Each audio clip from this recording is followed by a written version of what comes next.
tous, j'espère que vous allez bien. Je vous retrouve aujourd'hui, comme vous pouvez le constater, pour une nouvelle présentation de tarot. Et il s'agit ici du Everyday Enchantment Tarot. Donc effectivement, il est en anglais, mais il est vraiment très bien pour les débutants.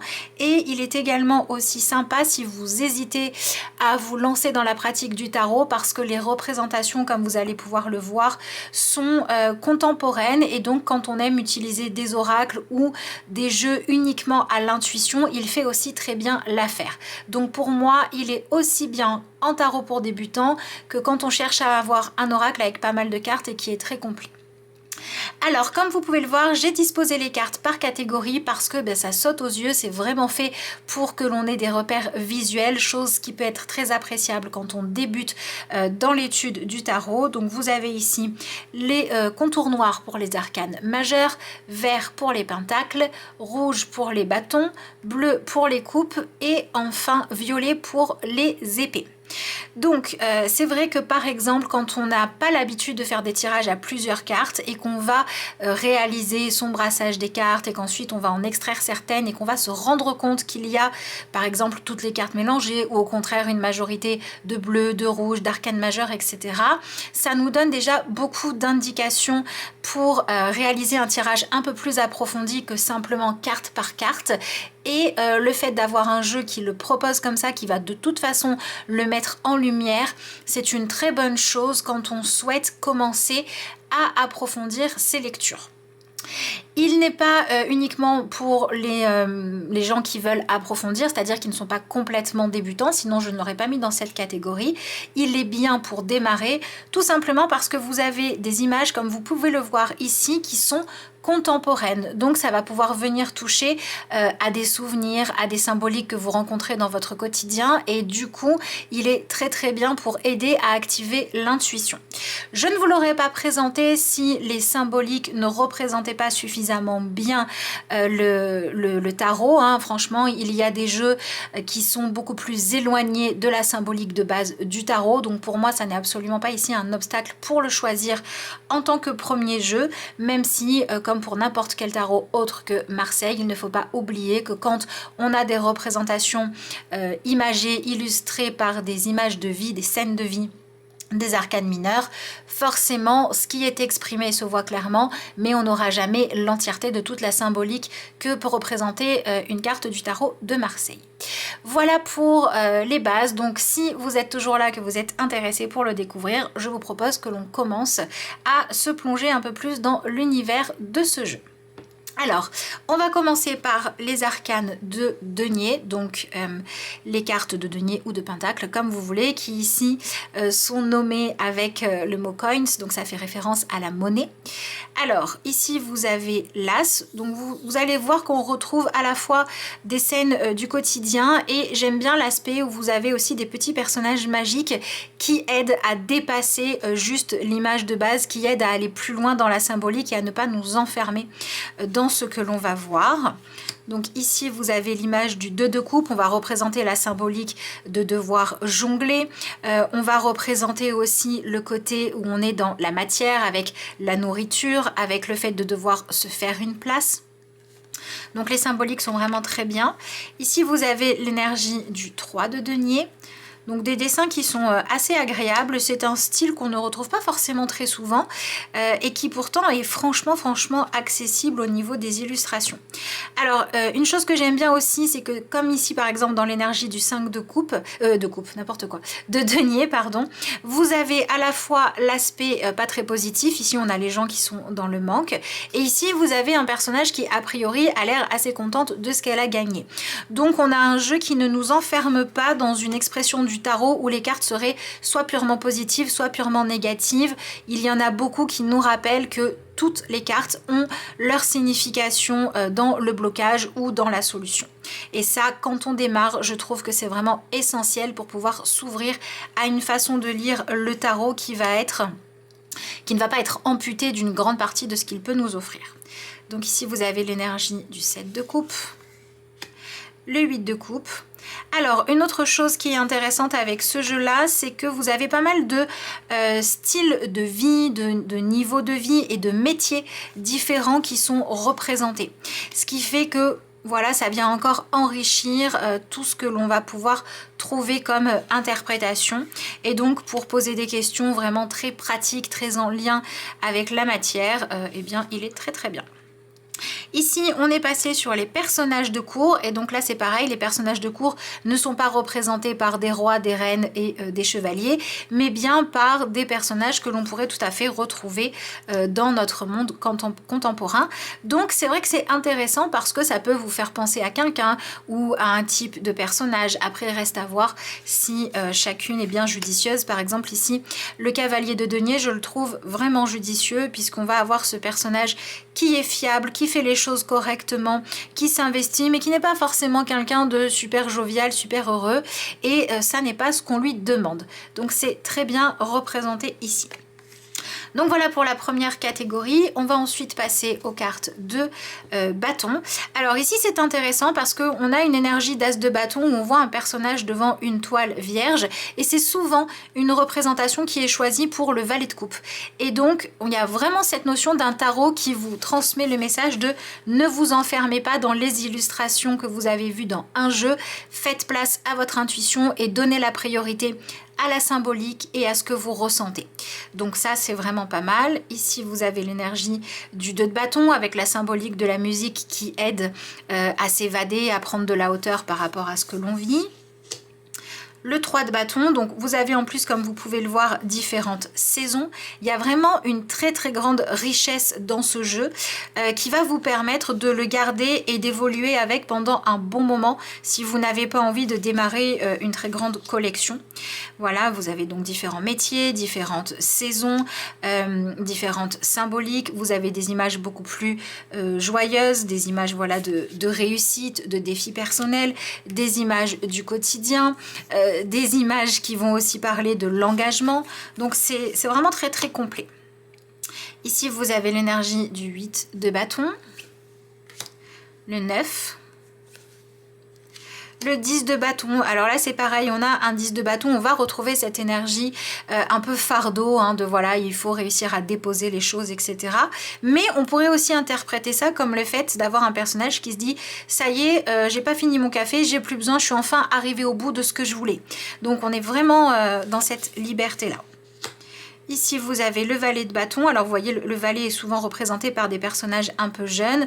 On va retrouver également la notion de mouvement.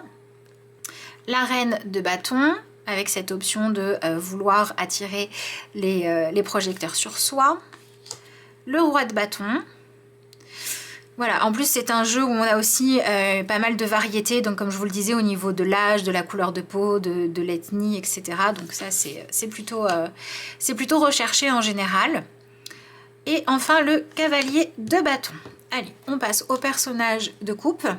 Donc ici aussi, je trouve qu'il y a quelque chose d'intéressant puisqu'on a une énergie d'as de coupe et pourtant on a des personnages qui viennent de gagner une coupe.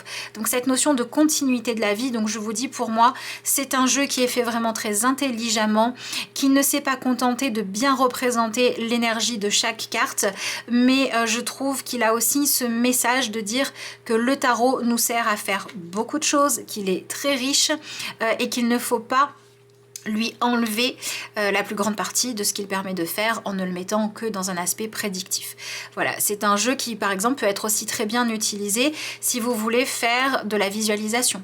Vous pouvez très bien chercher les images qui vont représenter ce qui serait pour vous la concrétisation d'un rêve, la réussite, le niveau que vous voulez atteindre et travailler avec cette énergie-là pour voir où est-ce que vous en êtes.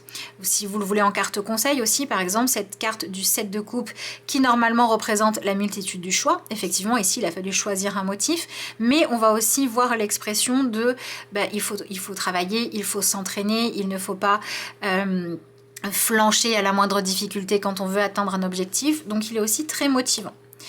Voilà, le 8 de coupe, le 9 de coupe, avec cette notion de satisfaction. Et en même temps, qui dit satisfaction, célébration, dit qu'on arrive à la fin d'une période. Donc voilà, vraiment un tarot qui pour moi est un coup de cœur pour les débutants, mais pas que. Très juste, très coloré, qui donne envie d'y retourner.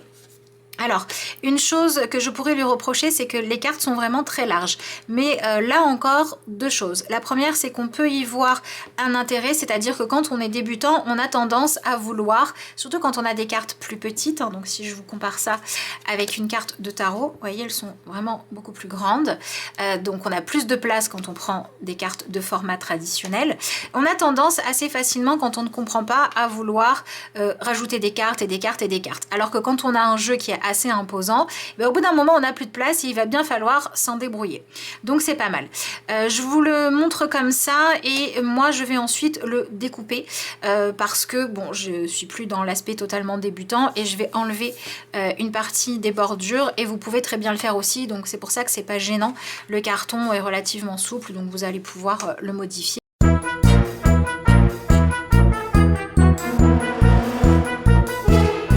Je vous fais juste un petit insert pour vous montrer la différence une fois que les cartes sont découpées. Donc ça, c'est évidemment la version originale. Si vous enlevez les côtés, vous vous retrouvez avec une carte de cette taille-là. Donc déjà, ça change la donne, hein. Vous avez perdu quasiment 2 cm, donc c'est plutôt pas négligeable, je pense. Alors normalement, il faut aussi faire les coins, mais moi je vais encore découper, donc je vous montrerai ce que ça donne après avec les coins. Mais voilà, si vous vouliez avoir une idée, voilà ce que ça donne après un premier petit coiffage. Voilà le résultat final, enfin sauf que je ne sais pas encore si je vais couper carrément aussi la banderole en bas ou pas, mais enfin voilà, déjà en ayant enlevé également la bande du dessus et en ayant arrondi les coins, voilà ce avec quoi vous vous retrouvez, voilà ce que ça donne pour le derrière. C'est pas si choquant que ça va, on garde encore les yeux des personnages, donc voilà, je trouve pas ça gênant. Et au niveau du format, eh bien c'est quand même beaucoup plus pratique puisqu'on a enlevé quand même pas mal de choses. Donc voilà, dites-moi dans les commentaires si vous aimez vous aussi changer le look de vos cartes.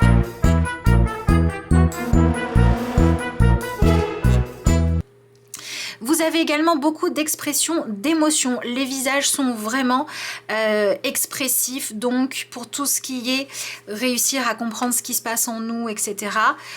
C'est plutôt bien. Vous voyez ici par exemple, vous avez 3 personnages et les expressions des visages ont été vraiment travaillées en plus de toutes les symboliques qui sont présentes. Donc c'est vraiment super. Non, c'est vraiment un super jeu. Pareil, c'est un jeu qui a le côté donc... Oh là là, qu'est-ce qui est arrivé à mes cartes? Bref. C'est un jeu qui a le côté donc motivant, mais il y a aussi des cartes qui sont un peu plus dures, qui viennent exprimer par exemple la fatigue, les difficultés. Donc voilà, comme ici, on n'est pas dans un jeu ni très sombre ni très lumineux.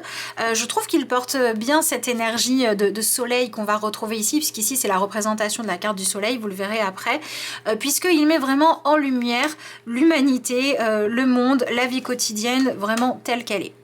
Voilà, donc pareil, hein, si vous avez l'habitude de travailler avec des jeux qui sont très précis, très enfermé dans un domaine, etc.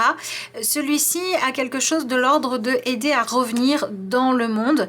Donc si vous avez aussi des difficultés d'ancrage, si vous avez envie de réussir à allier le côté spiritualité avec le côté plus vie matérielle, il peut être sympa aussi. Encore une fois, il n'est absolument pas réservé aux débutants, c'est simplement que si vous cherchez un jeu avec lequel évoluer dès le départ, celui-ci peut être pas mal.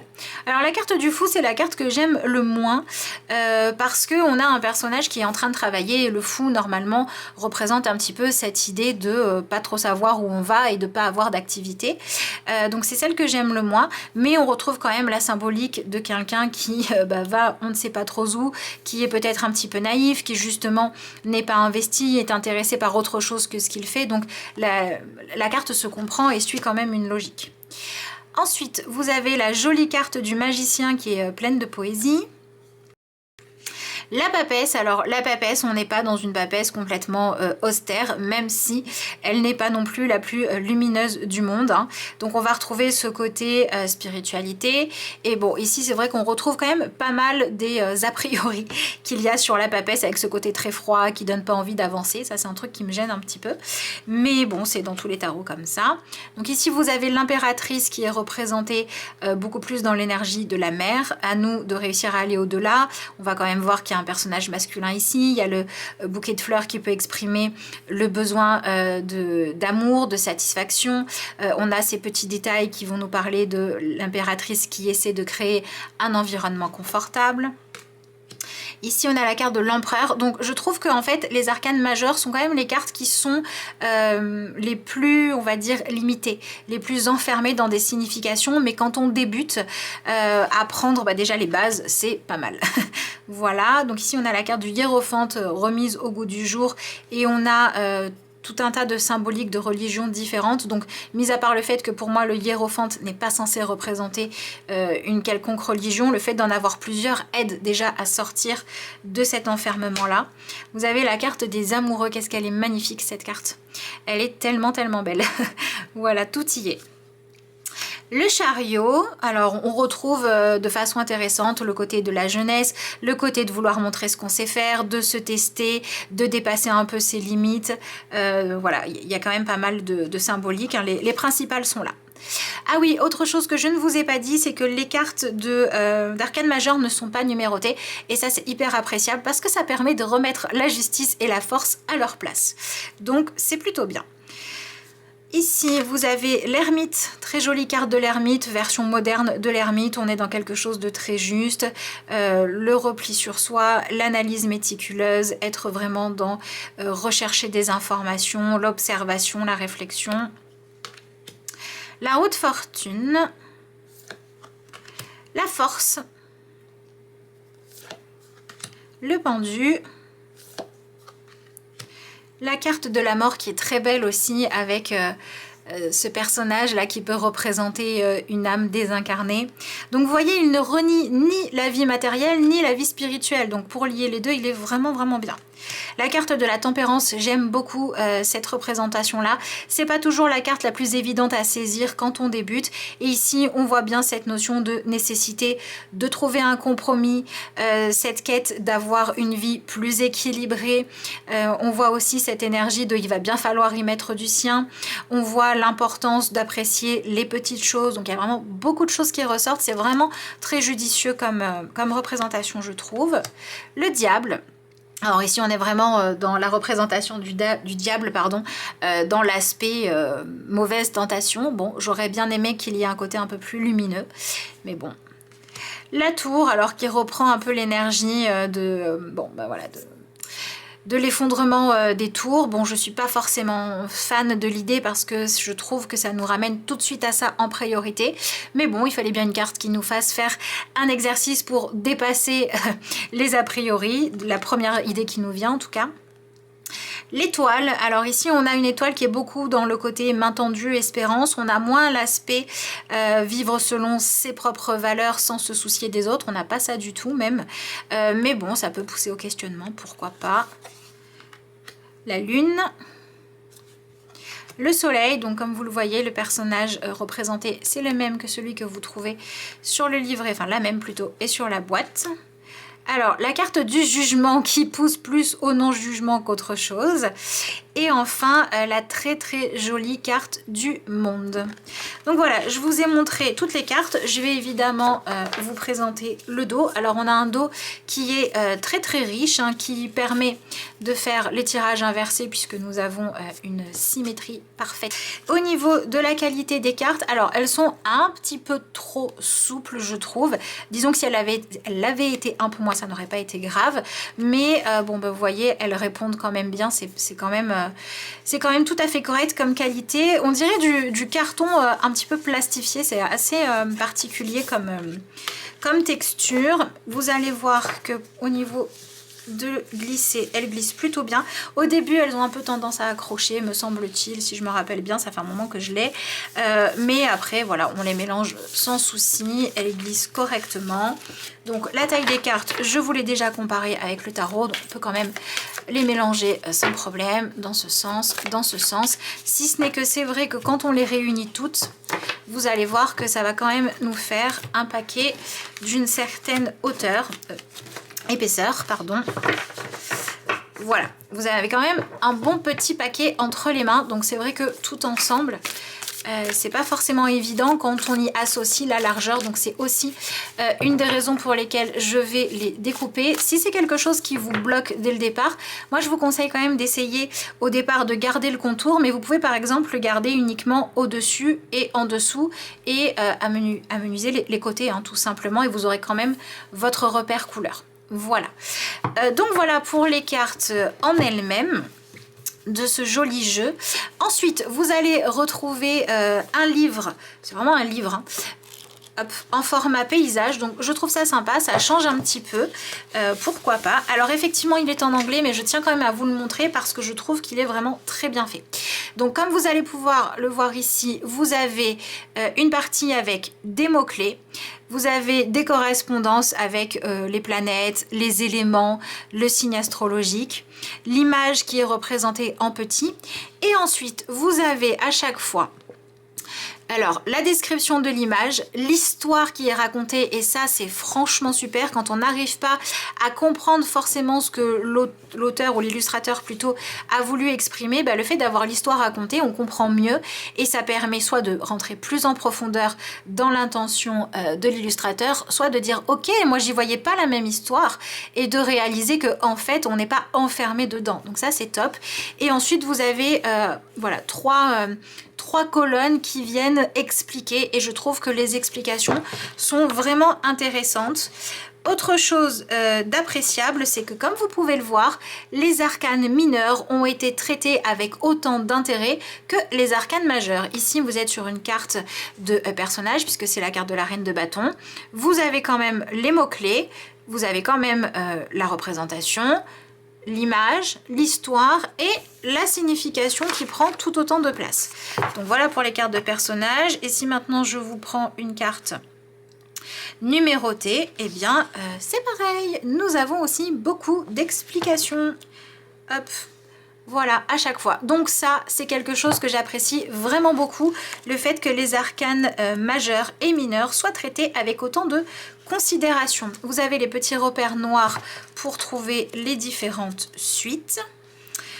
Alors ici, ça c'était sympa aussi quand on débute. Vous avez des mots-clés que vous pouvez voir d'un simple coup d'œil, des 22 arcanes majeures, les unes à la suite des autres. Bon, on verra ici que du coup, la carte de la force a été mise en place numéro 8, selon le principe du Rider-Waite, mais comme je vous l'ai dit, on peut changer les choses vu qu'elles ne sont pas numérotées pour l'utilisation, donc c'est pas grave. Donc ici vous avez quelques considérations avant de commencer l'écriture. Ici vous avez un joli dessin qu'on peut peut-être même s'amuser à colorier si on est tenté. Donc ici vous avez évidemment l'introduction, le sommaire avec ces images qui sont franchement jolies là en noir et blanc et dans ce format paysage. Donc voilà, le livre est assez souple. Franchement voilà, même si vous parlez pas anglais, avec Google Traduction on s'en sort. En plus la façon dont c'est fait pour Google Traduction c'est pas plus mal. Est-ce que l'on a autre chose à la fin? Je sais pas, ça fait un moment que j'ai pas regardé le livre. Tac. Bon, évidemment, les remerciements avec, regardez, c'est cette jolie image en noir et blanc. Elles sont vraiment sympas, les illustrations. Non, voilà, il n'y a pas de superflu. Vous n'allez pas trouver dedans de propositions de tirage. Mais bon, c'est pas très grave, moi, je trouve. Voilà, parce que la richesse des informations pour le carte par carte vaut largement la peine. Et puis souvent, c'est vrai que dans les livres qui accompagnent les tarots, on a tendance à retrouver, surtout pour les débutants, pas mal les mêmes tirages. Hein, au départ, une carte, 3 cartes, etc. Donc voilà. Et le coffret se présente comme ceci. Donc c'est un coffret qui est aimanté, qui s'ouvre par le dessus. Voilà, et à l'intérieur vous avez 2 compartiments pour ranger les cartes. Bon là je vais pas toutes les remettre forcément, et vous avez le livre qui rentre par dessus. Et en plus du coup, une fois que vous fermez le coffret, vous pouvez très bien le mettre voilà, debout dans la bibliothèque. Et pour le coup, la façon dont il est fait, les cartes ont beau être grandes, le livret a beau être imposant, bah, le coffret en lui-même est beaucoup plus fin que la plupart des grands coffrets qu'on a l'habitude de voir. Hop là, vous voyez, au niveau épaisseur, ça prend carrément moins de place, hein. Il n'y a pas photo. Voilà, donc j'aime beaucoup ce format de jeu. Je le trouve vraiment pratique et hop là, dans le bon sens c'est mieux. Voilà, et voilà, donc je disais, je le trouve vraiment pratique et vraiment intéressant. Vous pouvez le ranger comme ça ou encore comme ça. Voilà pour cette présentation de tarot. J'espère qu'elle vous aura plu. Moi, je vous remercie d'avoir suivi cette vidéo et puis je vous dis